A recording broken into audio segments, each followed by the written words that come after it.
Hello everyone, Radhe classes में आप सबका बहुत बहुत स्वागत है।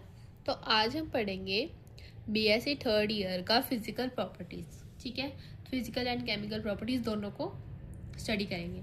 तो सबसे पहले हम फिजिकल प्रॉपर्टीज़ में पायरोल और फ्यूरेन की ऑलमोस्ट सिमिलर ही होती हैं फिजिकल प्रॉपर्टीज़। ठीक है, it is a colourless liquid, ये कलरलेस लिक्विड है। इसके पास जो स्मेल होती है वो कैसी है, क्लोरोफॉर्म जैसी स्मेल होती है। It has chloroform like smell.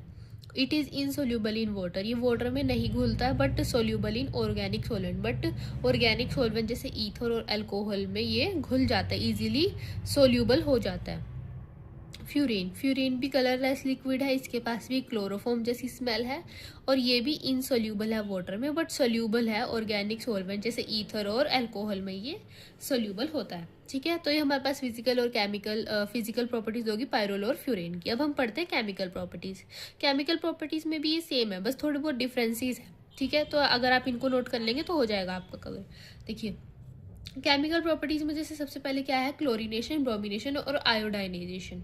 ठीक है, फ्यूरेन तो नहीं रिएक्ट करता है इन सब के साथ, बट पायरोल करता है। और फ्यूरेन जो होता है वो आगे जब हम उसकी रिएक्शन करवाते हैं मर्क्यूरिक ऑक्साइड के साथ, तब आयोडाइज के साथ वो रिएक्शन करता है और ब्रोमीन के साथ भी। बट वैसे जब हम इनके साथ रिएक्शन करवाएंगे ना, फ्यूरेन की वो उसकी जो रिंग होती है वो ब्रेक डाउन हो जाएगी, क्लीवेज हो जाएगी उस रिंग की। देखिए, सबसे पहले ये पायरोल लिया। पायरोल का जब हमने क्लोरीनेशन करवाया किसकी प्रेजेंस में, SO2Cl2 और ईथर की प्रेजेंस में, तो हमारे पास क्या आ गया, Cl आ गया इस वाली साइड। 2 और 5 पोजीशन पे कौन ऐड हो गए, Cl हो गए। ऐसे ही जब हमने ब्रोमिनेशन करवाया Br2C2H5 की प्रेजेंस में, तो हमारे पास चारों जगह पे ब्रोमिनेशन ब्रोमाइड जो ग्रुप है वो ऐड हो गए। बट जो फ्यूरेन है वो नहीं रिएक्ट करता, वो क्लीवेज हो जाती है, उसकी जो रिंग हो जाती है वो क्या हो जाती है, क्लीवेज, टूट जाती है। ठीक है, अब जैसे यहाँ पे क्या लिया हमने, पायरोल लिया अगेन। पायरोल में जब हम Ki+I2 के साथ रिएक्शन करवाएंगे तो वो भी चारों पोजीशन पे क्या होगा, I ग्रुप अटैच हो जाएगा। I ग्रुप और ब्रोमीन ग्रुप क्या हो जाते हैं, चारों पोजीशन पे ऐड हो जाएंगे, पर जो क्लोरीन होगा वो 2 और 5 ग्रुप पे ही ऐड होगा। ठीक है, अब आता है हमारे पास नेक्स्ट स्टेप है नाइट्रेशन। ये दोनों सिमिलर होंगे, बस फिर क्या होगा, यहाँ पे पायरोल रिंग और यहाँ पे फ्यूरेन रिंग।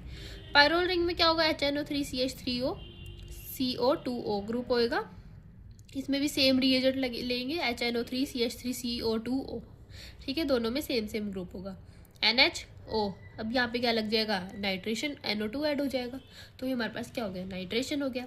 सल्फोरेशन भी सिंपल है, SO3 pyridine, तो क्या ग्रुप ऐड हो जाएगा, SO3H ग्रुप हमारे पास ऐड हो जाएगा। नाइट्रेशन में कौन थे, HNO3CH3CO2O, और यहाँ पे कौन थे, SO3 pyridine। ठीक है, आई होप आप सबको इतना समझ आया।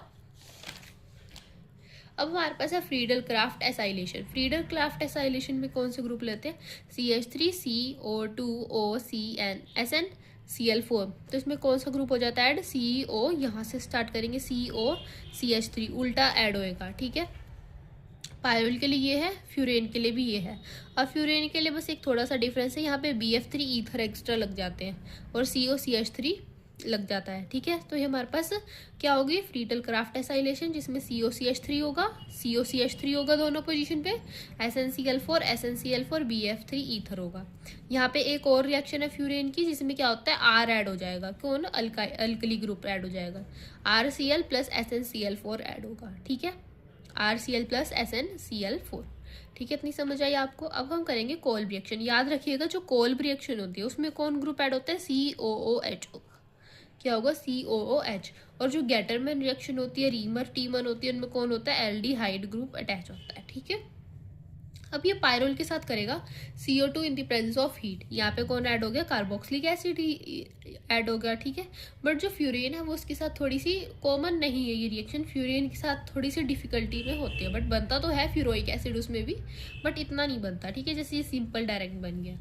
गेटरमैन रिएक्शन में क्या यूज होता है, HCN HCl यूज होगा, तो क्या बनेगा, यहाँ पे CHO ग्रुप ऐड हो जाएगा।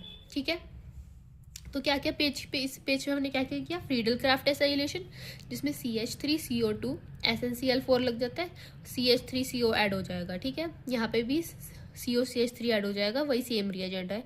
और यहाँ पे क्या लिया, अगर हमने R ग्रुप ऐड करना है तो RCl प्लस SnCl4 लगेगा, तो R ग्रुप अटैच हो जाएगा। कोल्ब रिएक्शन में हमने क्या किया, CO2 और हीट दी तो कार्बोक्सिलिक ग्रुप अटैच हो गया, COOH, ठीक है। गेटरमैन कोच रिएक्शन में हमने HCN प्लस HCl दिया तो हमने क्या रिएक्ट करवाया, यहाँ पे CHO एल्डिहाइड ग्रुप अटैच हो गया, ठीक है। यहाँ पे गेटरमैन कोच रिएक्शन का ये हमने पायरोल का किया था, अब हम करेंगे फ्यूरेन का। फ्यूरेन में क्या होगा, फ्यूरेन में भी सेम HCN HCl तो CHO ग्रुप अटैच हो गया।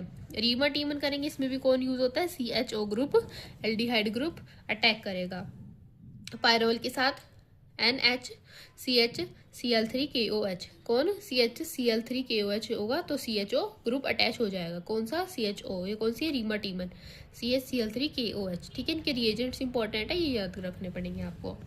कपलिंग रिएक्शन में क्या होगा, जो ये वाला ग्रुप है इसके साथ ये वाला ग्रुप अटैच हो जाएगा, ठीक है, C6H5N2Cl, यहाँ पे क्या बनेगा, N डबल बॉन्ड N और यहाँ पे बेंजीन रिंग हो जाएगी, ठीक है। इसको हम बोलते हैं एजोडाइल, क्या बोलते हैं, एजोडाइल रिंग बोलते हैं, ठीक है। तो ये हमने क्या किया, कपलिंग रिएक्शन किया, इसमें दो जो ग्रुप होंगे, दो ring N double bond N से अटैच होगी, ठीक है।